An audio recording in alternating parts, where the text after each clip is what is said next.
How we doing? I am your host, Robert T. Gardner Jr., also known as Dr. Rob. Welcome to Station BOB. And let me tell you a little about thee. I am a kid from a Harlem hood who turned out good. I got educated like I should. Now I know how to help you grow to become the best of your being in life, love, and work. With that said, I am here to provide you with some clarity associated with the perplexity of the challenges in your life, love, and work. So, without further ado, let's get down on it. Enjoy the show.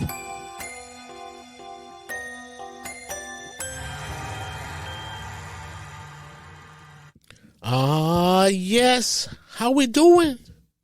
Welcome once again, my friend, to Station BOB, where you listen to learn how to become the best of your being in life, love, and work. And of course, I am your host, Dr. Rob. How we doing? I'm doing great. I hope you are doing great as well.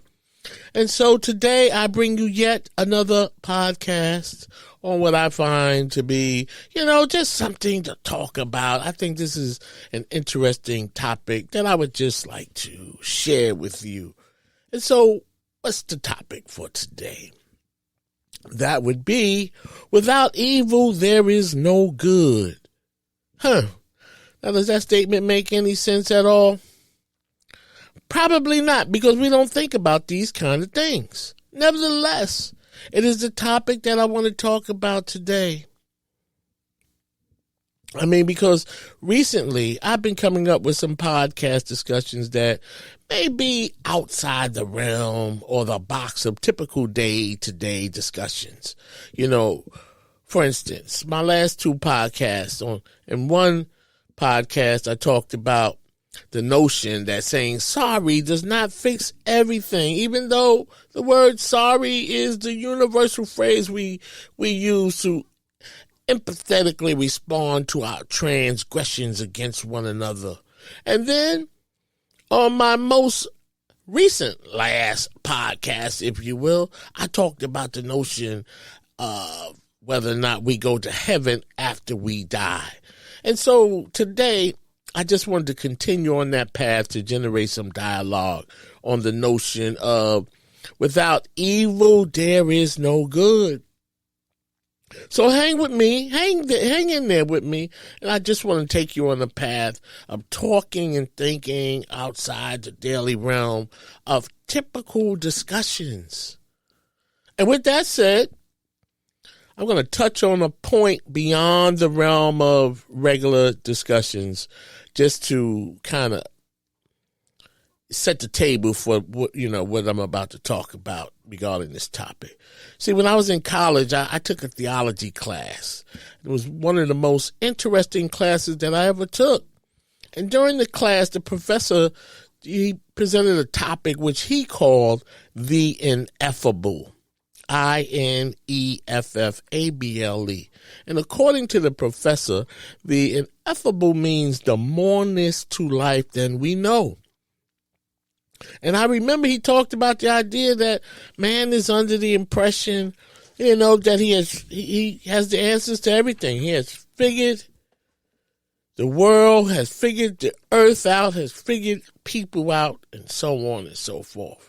We can send astronauts to the moon, perform open heart surgery. We go to the dentist and get implants to look like your actual teeth instead of using dentures now to fix our teeth, and on and on and on. And with these tremendous advances in science and medicine, there is a school of thought that says, man has conquered it all, so to speak. And so when we look at the idea of the ineffable, that, says that there is more to life than we know, then that would lead me to venture into the idea as to whether or not we go to heaven after we die, and the notion that saying sorry does not fix everything. And so with that said, I want to continue on that path regarding, a topic that I think may fall within the realm or purview of the ineffable. And of course, that topic is without evil, there is no good. So let's get into it and see what we can make of this notion. For one, I would say, if there is no evil, then it might be difficult for people to understand, what good is, or to learn how to feel good, or to see that life is good. And so, because bad and evil is all over the world, in my own little sphere of life, I try to find the good in the bad that comes my way, whether it's bad or evil by circumstance, or whether or not it comes from people that I have met. And that's how I maintain and sustain my positive will and thoughts to get through, life on a daily basis. And, I just wanted to say, what about the notion that life is good even when it ain't? And to that, I say that life is a blessing, because being alive affords us an opportunity to make things good when they are not. Okay? So that's just important to keep in mind. And so going forward, just for the record, I will interchange between the word evil and bad to mean the same thing for the purposes of this podcast discussion. Just that sometimes the word evil may flow, and then the word bad may flow a little better, pertaining to my content. Okay, I just wanted to help you understand why I'm using the word bad and not evil, because evil is mentioned, in the topic. So just stay with me if you will. And so there's a school of thought that asserts the purpose of evil allows for the revelation of the goodness of God. Then you might ask, why does evil even exist if God is good? God created the world good, and God created humans to do good. However, and this is important to note, God gave human beings gave us the ability or the free will to choose. So this means that even though humans were created to do good, they can also choose to do the opposite of good, which is what we may call evil and or bad. And on that note, I would like to point out that sometimes what we do that is considered evil in many cases may not be confined to, something that we chose to do. Some of this evil or bad behavior is innate, or should I say, harbors deep inside some of our souls, which I will discuss with you in more detail, in just a few. But I just wanted to point that out, because I believe that evil doing in many cases can be a choice. But some of that behavior stems from the innate emotional deficits that many of us possess as human beings. And again, we will revisit that later, because at this point you may be saying, I thought we were talking about whether or not, without evil there could be no good. Well, that's exactly what we're talking about. But I think it's important to point out that, evil is just not something that floats in the air. Evil and bad comes from someplace, okay? Someplace like people. I mean, there are bad and evil circumstances, but, what we're talking about here, too, also includes, the bad and evil that can come your way, come our way through the actions of people. Okay, so as I said, we're going to circle back and deal with this in more detail later. And so, let me ask you, do you believe that it is, we are natural at being good? Like, are we born that way? And to that, I would say, of course. I would say yes, that we are, when we're born, we don't know about bad and evil because at that point, when we're born, we don't know anything. But what we learn and are taught from the people who are in our kind of inner space, as a baby, as a toddler, as a child. Okay, follow me. So, our nature is inherently good. As I just said, when we're born, we don't know jack. We learn. And we watch, and we see, and we experience. So we are usually taught by our parents and other caregivers to learn the difference between right and wrong, good or bad. So then, where does evil come from? Because evil, as I said, is not something that is just in the atmosphere. Okay? It is not just the way it is. Because, see, that's just the way it is because that's how life is. And that's, that's the hand that you were dealt. That's the hand that we were dealt. No. Doesn't work like that. So I'm gonna ask you again, where does bad or where does evil come from? And before I answer that question, I'm going to let a promo in, and we'll pick up the discussion on the other side. Relationship Readiness Life and Work Preparedness Services, the place you come to for coaching, consulting, and counseling in life, love, and work. We are a multi-purpose service organization that will coach you up, educate, guide, and motivate you to succeed. We provide management training and consulting services for all businesses in the areas of employee relations, unionized employees, progressive discipline, the annual review process, and emotional intelligence to develop effective leaders for your organization. And our relationship counseling services for individuals, couples, groups show you how to become relationship ready with improved self-esteem, resilience, and self-awareness.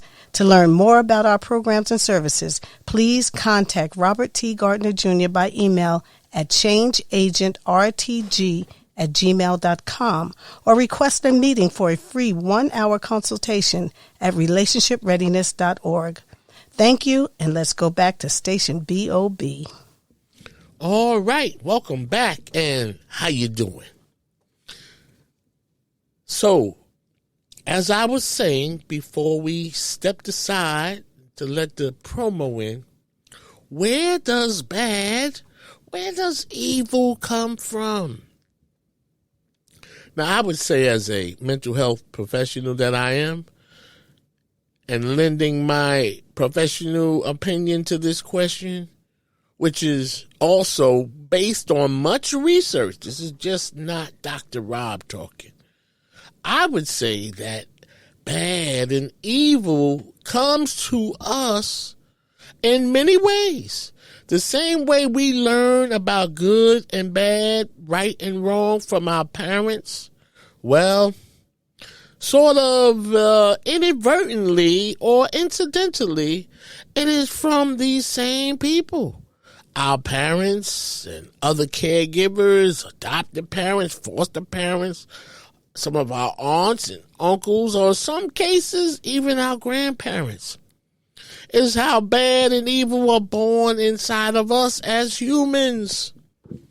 Now, no disrespect to none of your relatives, but the bad we know usually starts to grow from our early childhood experiences based on the people in our lives. And who are those people?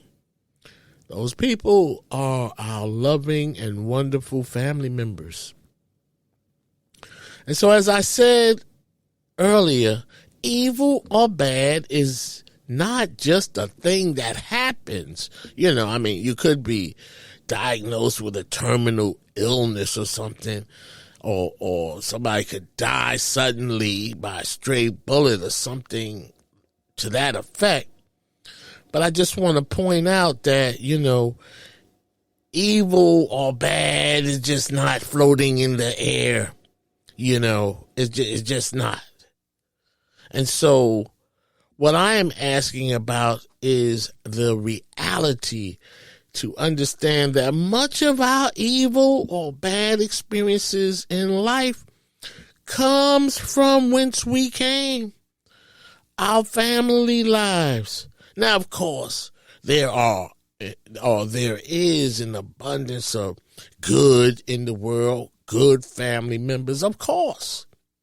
But right now, we're talking about where does evil come from, okay?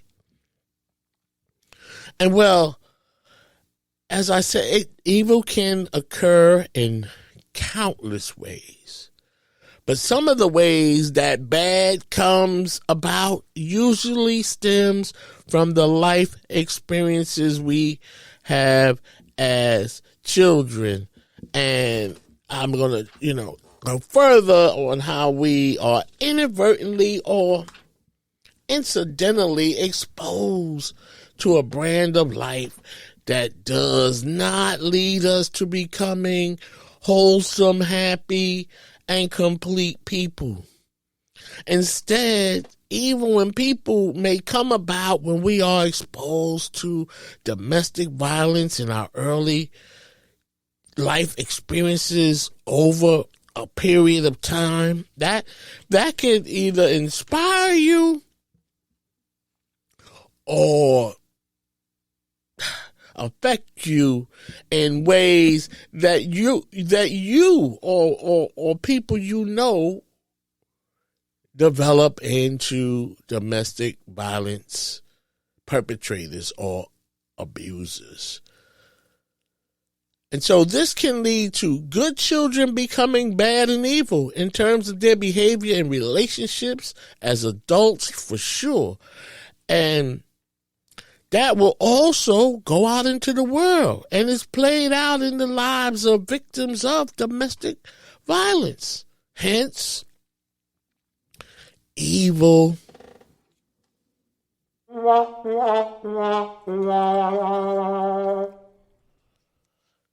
And so that can be the result of one's childhood life experience of being exposed to domestic violence in their respective homes. And as I stated earlier, there are a number of other ways good kids can become bad and evil adults. And some of those seeds are usually planted once again in our childhood experiences in connection to our family life experiences. There are many instances, if you will, whereby children who do not receive the proper nurturing, in a consistent basis, meaning hugs, kisses, being fed on time, or have their personal needs neglected, like having their our Pampers changed and bathed and fed and things of that sort.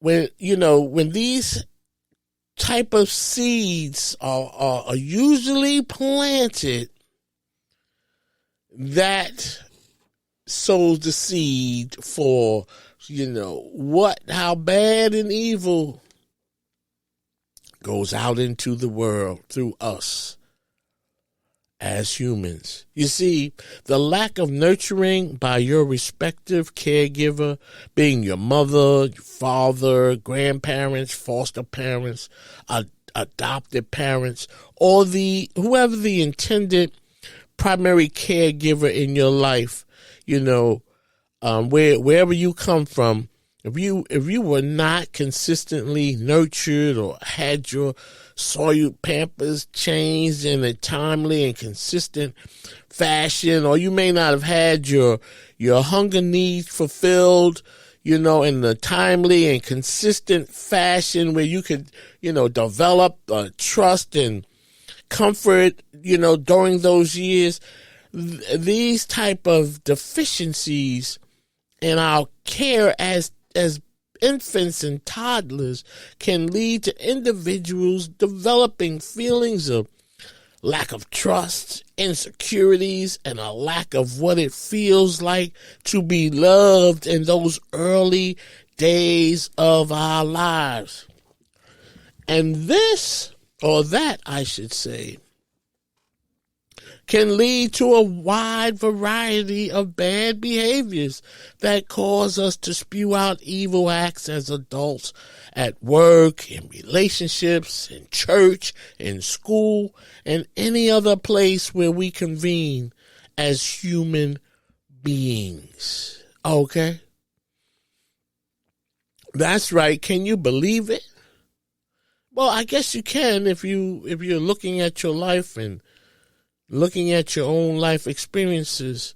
Our family life is where some of our bad and evil behaviors are developed based on the things that we lacked or were not provided with in our childhood by our parents or primary caregivers. Think about this. Let me give you some statistics to support what I'm saying here. 70% of juveniles in institutions, state-operated institutions, and 85% of youth in prisons come from fatherless homes. These are the type of things that happen in our childhood. 80% of rapists come from fatherless homes. Fatherless children are 6 times more likely to live in poverty. I mean, can you imagine that? And this is stuff that has to do with our own family life experiences and that start in our childhood. And as I was saying, the statistics show that fatherless children are 6 times more likely to live in poverty and commit criminal acts as opposed to children that were raised in a 2-parent household. I mean, think about that.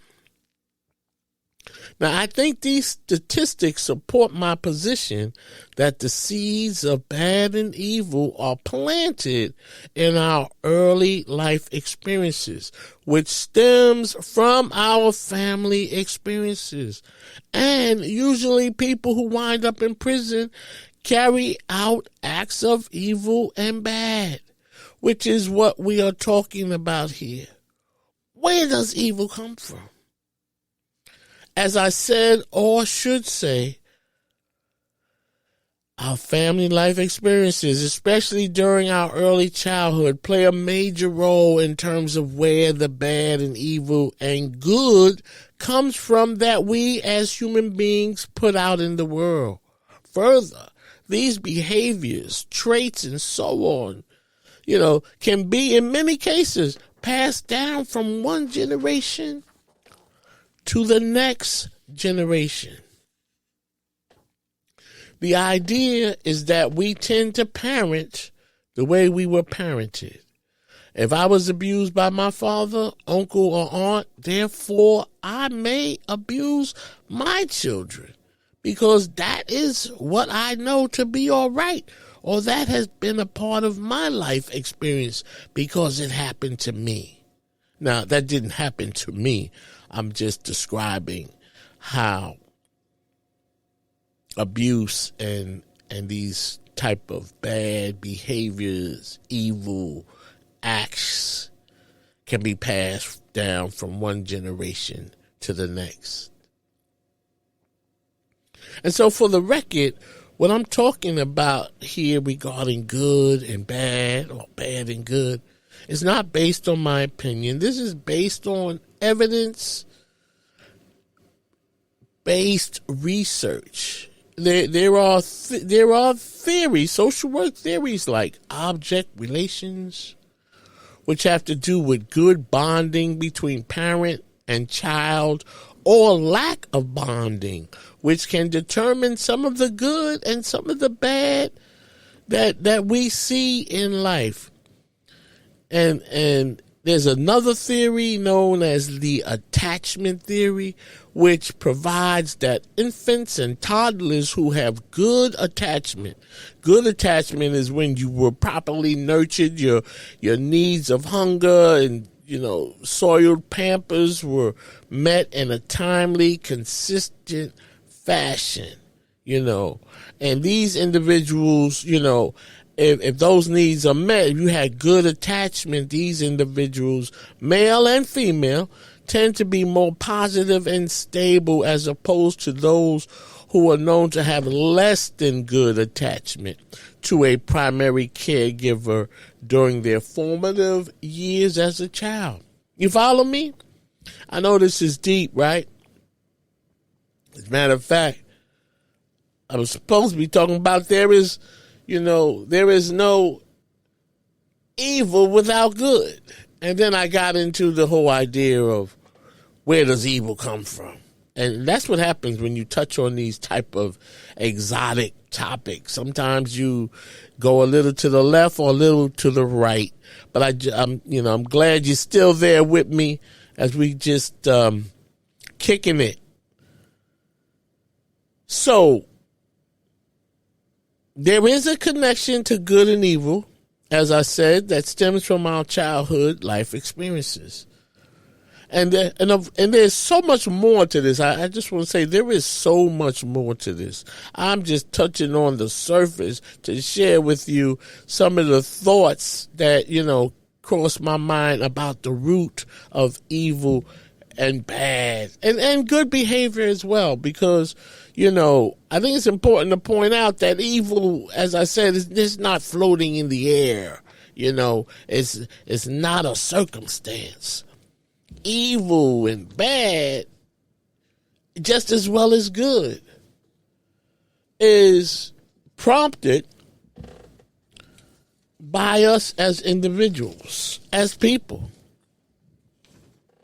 And so, if you have any questions regarding what I say here about the attachment theory and object relations, please check it out for yourself. You can Google these theories and learn so much about where our good and bad behaviors come from that go out into the world. And this is important because this knowledge, this information will certainly give you key insight into how to find healthy relationships. You want to meet people who have good attachment. You want to marry people, and including yourself. If you don't have good attachment, or if you didn't have good attachment, then those issues can be addressed and corrected as well, just in terms of doing a self-assessment, improving your self-esteem, learning to love yourself, learning to forgive and let go of some of those experiences that may have turned you in the wrong direction, where you spew out more bad and evil than good.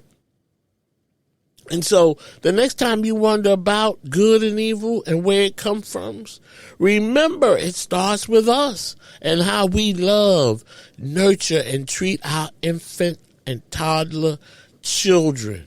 When we nurture in a consistent way, we foster good, positive, and emotionally healthy children who you more than likely will turn into whole adults and not fractured adults, feeling lonely, angry, neglected.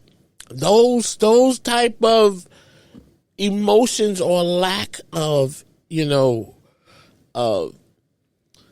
good amounts of, emotional well-being, those behaviors, those emotions can lean towards this whole idea of where does, being bad and carrying out acts of evil.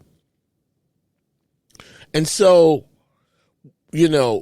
just keep in mind when we do the opposite and we do not provide adequate and consistent nurturing to our children, then we sow the seeds of evil and bad that goes out into the world. You understand? And so I just, I want to thank you for listening to this. And, as I said, the topic of this discussion started out as, without evil, there could be no good. And I just started feeling, myself feeling the topic. It just, as they say in church, the Spirit led me to digress and start to share with you some thoughts about where does evil come from. But just to make the point, I think the point is that there could be no evil without good, as I mentioned earlier, because if we didn't have good, you wouldn't know how to differentiate from evil. And so I'm glad that we have them both, but I think it's important also to understand, where does bad come from? And by golly, it's sad to say that it comes from us. And so, the next time you wonder about good and evil and where it comes from, as I said, remember it starts with us and how we love, nurture, and treat our children. When we nurture in a consistent way, we foster good, positive, and emotionally healthy children who turn into whole adults. And when we do the opposite and we don't provide that consistent nurturing to our children, then we sow the seeds of what could be bad or evil behavior that comes from this type or lack of what we need as infants and babies and toddlers growing up into the world. And so with that, I'm going to leave it right there. I hope you enjoyed this discussion. And most of all, I hope you learned something too. Thank you so much for listening today, tonight, or tomorrow, whenever you listened. Until we meet again and thereafter, remember, life is good even when it ain't. And love is an action, not a word. It is not supposed to hurt. Peace.